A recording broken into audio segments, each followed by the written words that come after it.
Have you ever given someone everything only to watch them hand it to someone else like it never meant a thing?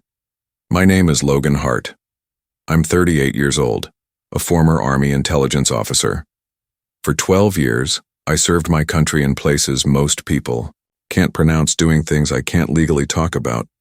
But the greatest blindside I ever faced didn't happen in a combat zone. It happened in my own driveway.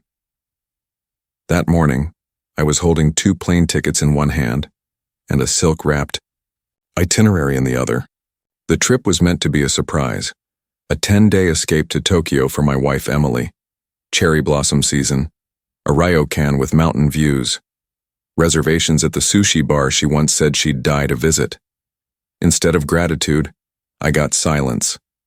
And then her voice, steady, cold. "You're always away, Logan. Always focused on something bigger than me, Cole. He's here. He listens. Cole. My best friend, my brother in arms. Now, apparently, her companion to Japan. They thought they were stealing my gift. What they didn't know was this. The trip wasn't hers to give away. And I don't lose what I build. Not anymore. It's strange how you can prepare for every scenario: hostage negotiations, encrypted data extraction, counter-surveillance, and still miss the one unfolding right in front of you. The military teaches you control, compartmentalization. You don't feel while you operate. You analyze, assess, execute. That mindset made me a damn good intelligence officer. It also made me blind to what was happening inside my own home. I met Emily just after my second deployment. I was 30, leaner, quieter, and just starting to understand how war rewires your instincts. She worked in tech recruiting, all energy and empathy. She had this laugh that disarmed you and a mind sharp enough to keep up with mine, even sharpen it. She saw through the hardened edges and told me I didn't have to prove anything with silence. I believed her. We married quickly. 6 months in, I told myself I deserved something good, something grounded. Between deployments and stateside assignments, I built our life like I'd built field missions, deliberately with contingencies for every variable.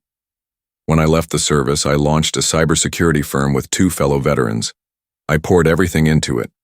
Long nights, tight deadlines, high-risk contracts. The money followed, then the house, then the stability. Cole had been with me since basic. Tall, charismatic, the kind of guy who could talk a snake out of its skin. We were never the same type of soldier, but we trusted each other in the field. That bond doesn't break easily, or so I thought. After he left the service, I brought him into the business. Emily said it was generous. She didn't say she found him interesting. We weren't the perfect couple, but we had a rhythm. Emily took yoga on weekends, hosted book club nights. I handled security for clients who couldn't afford a breach. We traveled twice a year. I never forgot her birthday, our anniversary, the small things that make a marriage feel like more than logistics. But something shifted about a year ago. She got quieter. Or maybe I just wasn't listening as closely. She started saying things like, "You always seem 10 seconds ahead of the moment, like you're solving something I can't see." I'd smile and say, "It's just how I'm wired," but I should have heard the warning in that. She started running more. That was her thing, running. The gym became her sanctuary. 3 mornings a week, then 5. And then she started mentioning how good Cole looked these days. I chalked it up to nostalgia. We'd all aged, hadn't we? One night, I came home early. She was on the patio with him. Too close. Laughing too freely.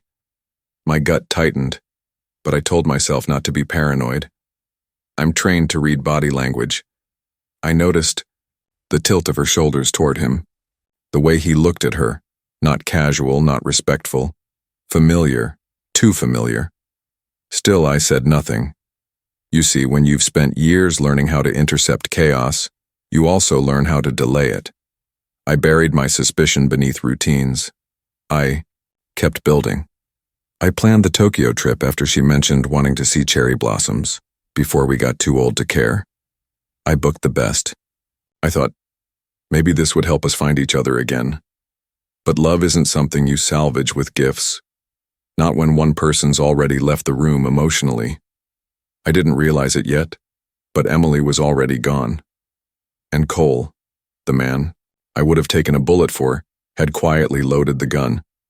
Looking back, the signs weren't subtle. They were steady, like a dripping faucet in the middle of the night, annoying at first, then maddening when you realize it's not going to. Stop. Emily became efficient with her words. No more late-night talks about the future or quiet laughs over wine. Conversations turned into updates, logistics, things we needed to fix or schedule or buy. Nothing about how we felt. She moved through the house like a guest, present, polite, disengaged. I tried to rationalize it. Marriage has cycles, right? Sometimes you coast, sometimes you crash. Maybe it was just a lull. But when you're trained to pick up on human inconsistencies, patterns that shift ever so slightly before something breaks, your subconscious catches on before your heart does. She'd started leaving early on Saturdays, said she was meeting a friend from her gym to train for a half marathon. That friend, I learned later, didn't exist. I'd ask about how the training was going and she'd give vague answers. It's nice to just get out and push myself. Her voice got lighter when she talked about it, something I hadn't heard directed at me in a while. And Cole, he'd begun stopping by more often, always with some thin excuse. Hey, thought I'd drop off those tax forms. Just finished a consult, figured I'd say hi. He started calling her Em. I'd never once heard him call her that before this year. The familiarity rang in my ears, but I still said nothing. You don't accuse someone like Cole. You gather data. One night I saw her phone light up. It was on silent, face down, but I caught the screen before it dimmed. Cole missed that smile. She didn't flinch, didn't even reach for it, just let it sit there, glowing like a flare in a dark ocean. My stomach turned. I was halfway into a sentence about our Tokyo plans when I just stopped talking. She noticed, looked at me, hesitant, then smiled like nothing happened. The next day, I started tracking every anomaly. I'm not proud of it, but old habits don't die. I monitored her social posts, her location pings, her gym check-ins, small things, inconsistencies. She once said she was grabbing groceries after Pilates, but I found a credit card transaction from a rooftop bar near Cole's condo. I kept everything to myself. I wasn't ready to confront her. Part of me still hoped I was wrong, that this was paranoia, wearing a familiar face. But the data never lies. Not when you know how to read it. Then came the photos. My security firm has access to software used by law enforcement and international contractors. Facial tracking, behavioral mapping. One of our field techs owed me a favor. I gave him Cole's license plate. The image he sent me stopped everything. There they were, 2 blocks from her office. Not a kiss, not anything overt. Just the kind of lean-in body language you can't fake. Her hand on his chest. His hand at the small of her back. Too casual. Too practiced. I didn't sleep that night. I sat in my office. Lights off. Just breathing. I should have felt rage, but all I felt was cold clarity. Like finally seeing a map after being lost in a forest. It wasn't about love anymore. It was about knowing. 2 days later, I told her I'd finished planning our trip to Tokyo. She blinked, surprised. That's really sweet, she said. You've been working so much I figured you forgot. Forgot? I remembered everything. I remembered the day she first said she loved me. I remembered the taste of our wedding cake. I remembered how proud she looked when we closed on our home. And I remembered the day she stopped looking at me like I was enough. She smiled when I handed her the envelope. Cherry blossoms in full bloom, I said. The ryokan with the hot springs you bookmarked. That tiny omakase restaurant in Shibuya. She touched my hand. This means a lot. But it didn't, not really. Because deep down we both knew. She'd already chosen who she wanted next to her under Tokyo's cherry trees, and it wasn't me.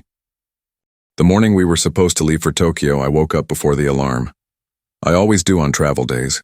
Years of military precision don't fade, even after retirement. I made coffee, checked the weather in Shibuya, reviewed the itinerary last time. Every reservation confirmed, every backup plan loaded onto my cloud drive. 2 printed copies of everything, as always. I even packed a spare battery for her camera, because she always forgot, and I never did. Emily hadn't packed. Her suitcase still sat in the guest room closet, unopened. At the time, I told myself maybe she just hadn't gotten to it, that she'd pull it together last minute like she always did. But when I heard the front door open, my gut told me the truth. I walked out onto the porch and saw her standing there in travel clothes I hadn't seen before. Sleek, expensive, not her usual style. She wasn't holding any bags. Instead, she was holding onto someone's arm. Cole. He looked exactly like I remembered from deployment. Cool under pressure, relaxed, confident. Except this time he wasn't carrying a rifle. He was carrying my wife. I didn't speak, I just stared at them. Emily was the first to break the silence. "You shouldn't be surprised," she said softly, but not apologetically. "You've been absent for years, Logan. Even when you were home, you were somewhere else." Cole stayed quiet, letting her take the lead. Of course he did. He'd always known how to let others do his dirty work. "We're still going," she continued. "The trip is booked and it's already paid for. There's no point wasting it." Still going. Like it was just another errand. Like she hadn't just detonated a 14-year relationship and expected me to hand her the luggage. I held out the envelope anyway, not out of kindness, out of curiosity. I wanted to see if she would take it. She did. Without hesitation. Cole gave me the same grin I'd seen him wear during a bar fight in Kandahar, half smug, half amused. That's when I understood the full depth of their coordination. This wasn't spontaneous, it had been planned down to the hour, down to the Uber they'd called to take them to the airport, the same one I'd scheduled for us. "Take care of yourself, Logan," she said, turning without waiting for a response. She didn't know it yet, but those were the last words she'd speak to me as my wife. Because what neither of them realized was this. While they thought they were hijacking a romantic escape, they were walking straight into a trap I hadn't even known I was setting. Every hotel, every restaurant, every private guide, booked through accounts only I could access, secured with 2-factor authentication tied to my personal number. Not hers. Not his. The flights were in our names, yes, but the experiences, the contacts, the power, that all belonged to me. They were heading off on a trip they didn't own, funded by a man they had just betrayed. And they were about to learn what it feels like to stand in a foreign country with no support, no access, and no way back. I didn't chase after them. I didn't scream, or plead, or beg for explanation. I went inside, poured myself another cup of coffee, and sat down in front of my laptop. And I began to make some changes. Because revenge isn't loud. It doesn't always explode. Sometimes it unfolds quietly, with strategy, timing, and absolute precision. By the time their flight took off, I was already 12 steps ahead. That's the thing about being trained in intelligence. You don't just react. You prepare contingencies, shadow options, alternate exits. I'd never intended to use any of it on my personal life. But then again, I never thought my life would turn into an op. I logged into my secured travel dashboard, built using encryption protocols most commercial platforms wouldn't recognize. Every hotel booking, private tour, and dinner reservation for the Tokyo trip had been routed through my consultancy's secure travel shell, Zion Protocol Logistics, a system we use for high-risk clients who can't afford identity exposure abroad. Every reservation was under my legal name, validated by photo ID, and double authenticated through a rotating device token only accessible from my military-issue phone. Emily could hold the printouts all she wanted. They'd mean nothing once the QR codes failed to scan. I didn't cancel their flights. That would have been petty. Instead, I modified mine. I rerouted my seat to a different flight with a different airline, departing 4 hours later and landing in Tokyo a day behind theirs. I wanted distance. I didn't need to see their faces on arrival. I just needed the time to reclaim what was mine. Then I made a call to Ava, my younger sister, a Navy psychologist who'd spent the last decade helping soldiers repair what war had cracked. She'd always had a sixth sense for my moods. When I said I needed company for a trip, she didn't even ask why. She just said, "When do we leave?" She met me at Dulles 2 hours before takeoff, already packed, calm, focused. That's the thing about Ava. She didn't need backstory.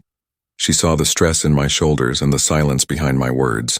She'd been telling me for years that Emily wasn't who I thought she was. I hadn't listened. Now I didn't need her to say, "I told you so." She just gave me space to breathe. While we waited to board, I made a few more adjustments. I contacted the concierge service at the Gion House Ryokan and removed the secondary guest name. I then flagged the payment card Emily had been using for potential fraud activity and suspended all spending permissions. She had no idea the travel card in her purse was a sub-account tied directly to my primary, one I could freeze with a single tap.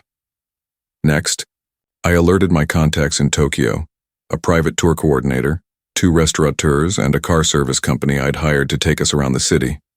I told them the following.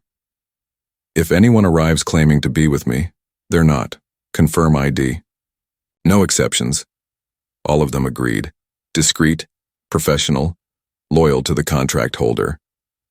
Me. And finally, I contacted the property management company that oversaw the luxury townhouse I'd booked in the Shibuya district. I changed the door code. I didn't cancel the reservation. I just ensured no one else could check in. Ava watched me with quiet curiosity as I worked through the steps. "You're not even angry," she said.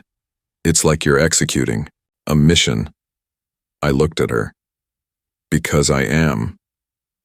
We boarded our flight that evening, and as we ascended into the night sky, I found something I hadn't felt in days. Calm. Not because I wanted revenge, but because I'd reclaimed control. Halfway across the Pacific, the airline Wi-Fi buzzed to life. A notification pinged on my secure app. Authentication failed. Access denied to Shinjuku Grand Hotel. They'd tried to check in. Another ping. Suspicious card activity detected. Travel card locked. Another. Unrecognized guest attempted to access tour reservation. Identity mismatch. 3 in a row. They were landing in Tokyo thinking they had a flawless plan. But Tokyo doesn't bow to tourists, and nothing built by a man like me can be stolen without consequence.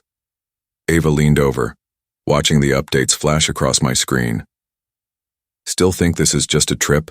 she asked. I shook my head, a small smile breaking for the first time in days. "No," I said. "Now it's a lesson."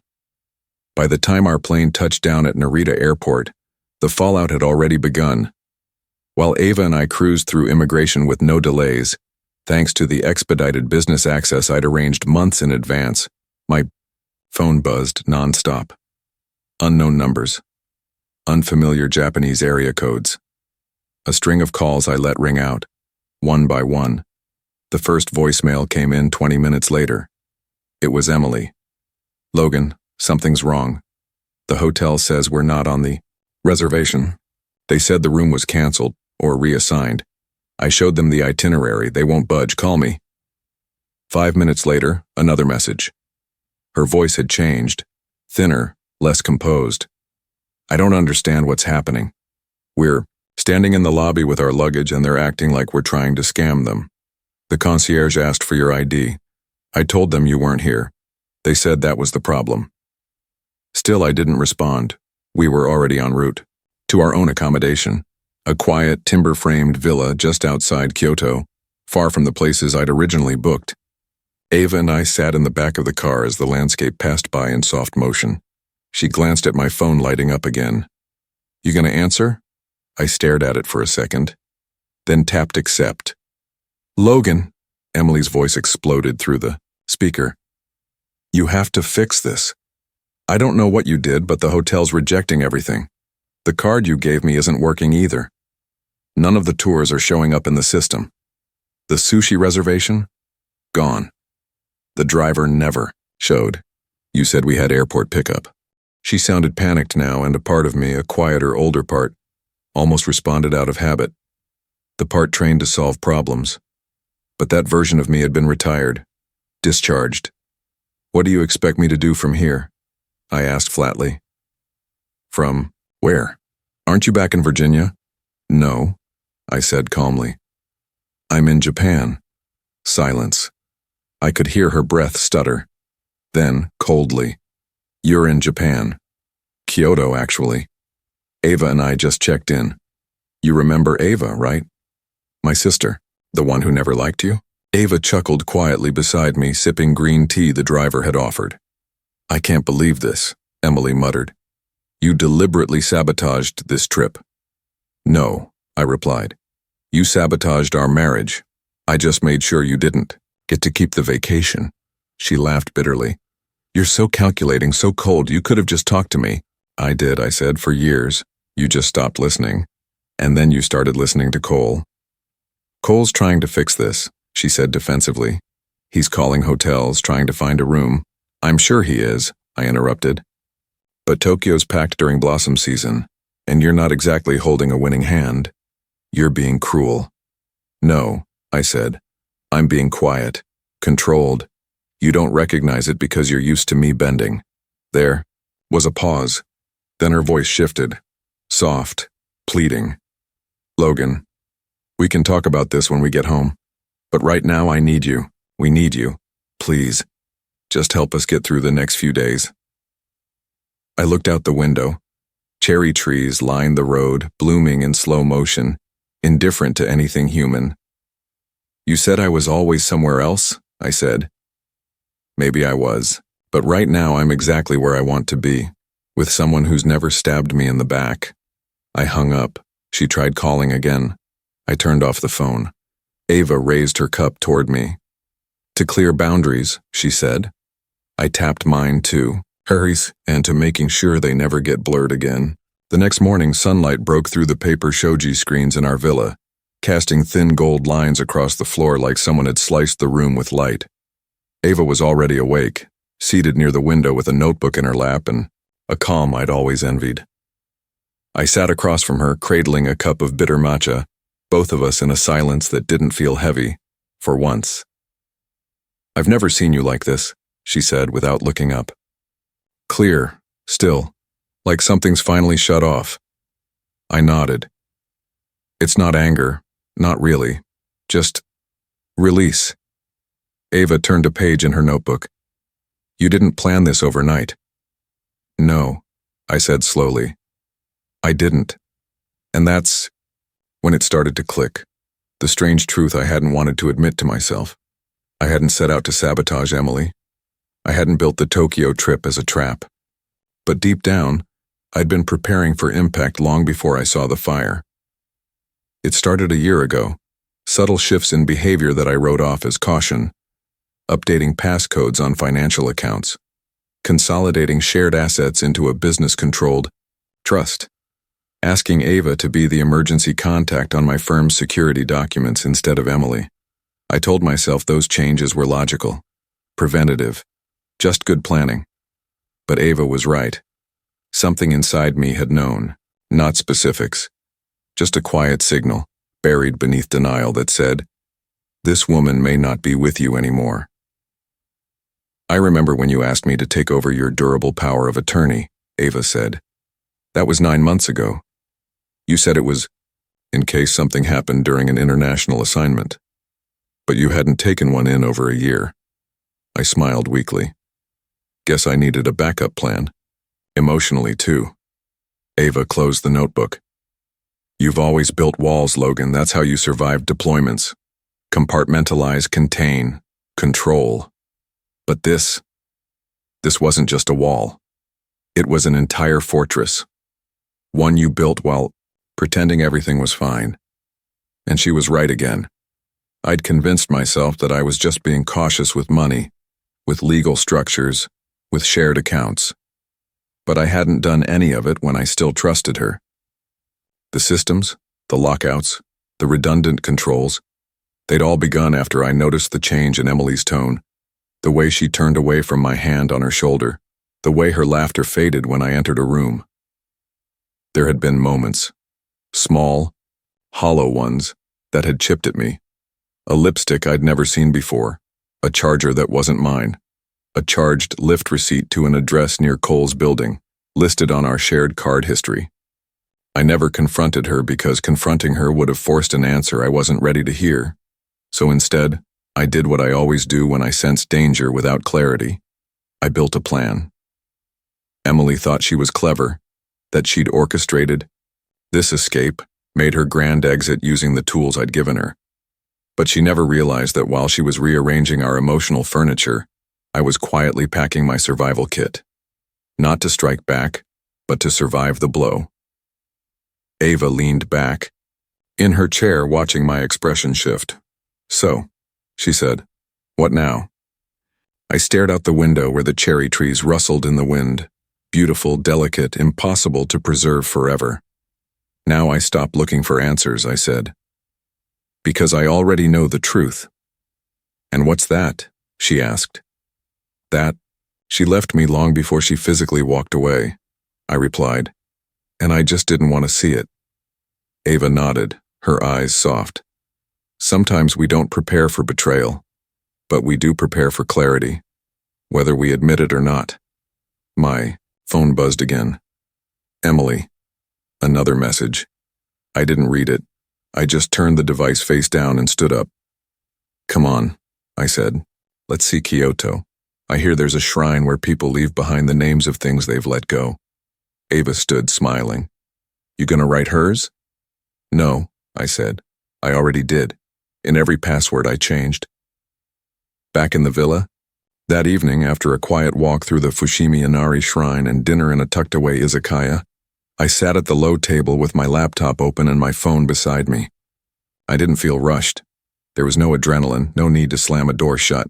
This wasn't retaliation, it was housekeeping. The first call I made was to my attorney, Russell, ex-JAG, discreet, efficient. "Logan," he said as soon as he picked up. "You sound clear, that's a good sign."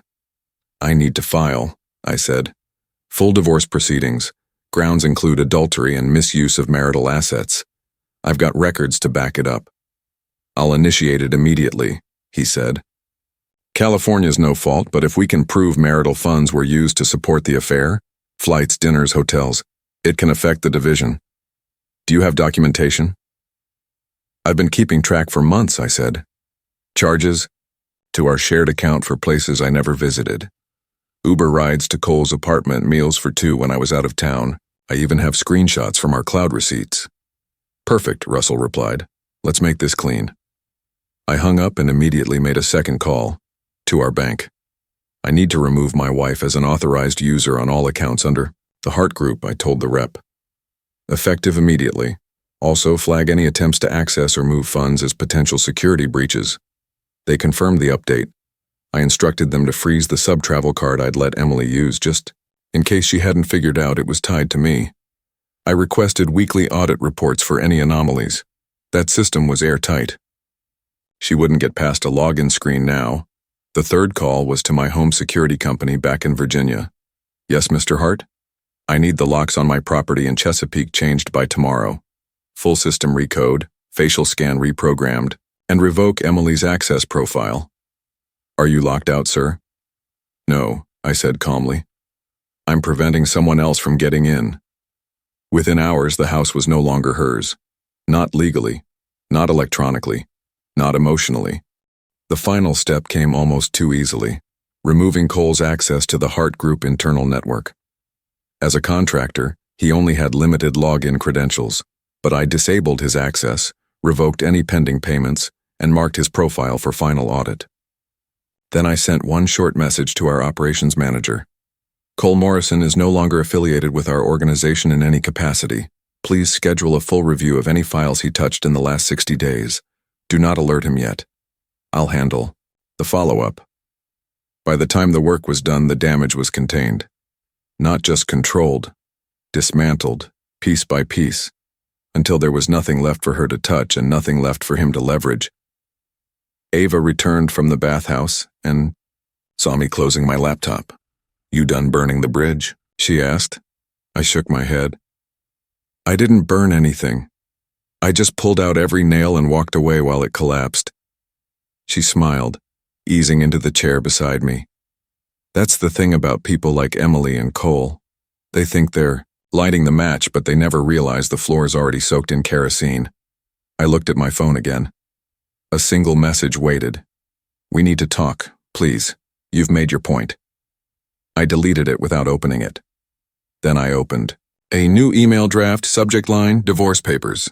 There was nothing left to say. Only the future to reclaim.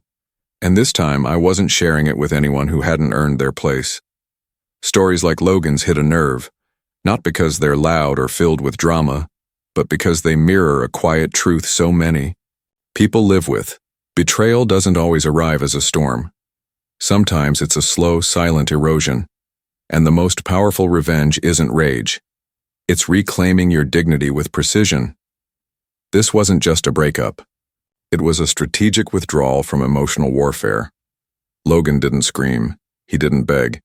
He used what he knew: discipline, structure, and control, not to destroy someone, but to protect himself. That's what makes this kind of story so compelling. It reminds us that justice doesn't need an audience, it just needs clarity. And sometimes the best closure isn't confrontation. It's walking away with everything they thought you'd never recover from: your peace, your self-respect, and your future. If you've ever given someone your best and watched them treat it like a disposable convenience, you're not alone. Just remember, how you respond when everything falls apart says more about you than how you held it together. What would you have done in Logan's place? Let me know in the comments. I read everyone. If this story resonated with you, consider subscribing. We've got more real stories, sharp justice, and emotional depth coming soon.